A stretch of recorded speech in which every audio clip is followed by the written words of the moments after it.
આજે 24 માર્ચ 2026ના રોજ જિલ્લા ક્ષય કેન્દ્ર છોટાઉદેપુર અને જિલ્લા પંચાયત આરોગ્ય શાખા તરફથી એક ભવ્ય રેલીનું આયોજન કર્યું હતું અને રેલી આખા નગરમાં ફરી હતી. છોટાઉદેપુરમાં નગરમાં ફરીને એ નર્સિંગ કોલેજ ખાતે પહોંચ્યું હતું અને એનું સમાપન થયું હતું.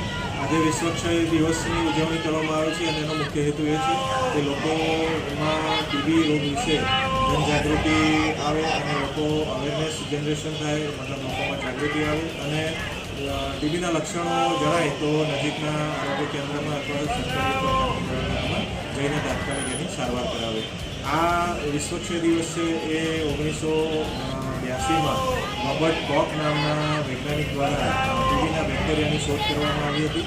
એના અનુસંધાને આ વિશ્વ ક્ષય દિવસ ઉજવવામાં આવે છે. દર વર્ષે 24 માર્ચના રોજ ઉજવવામાં આવે છે.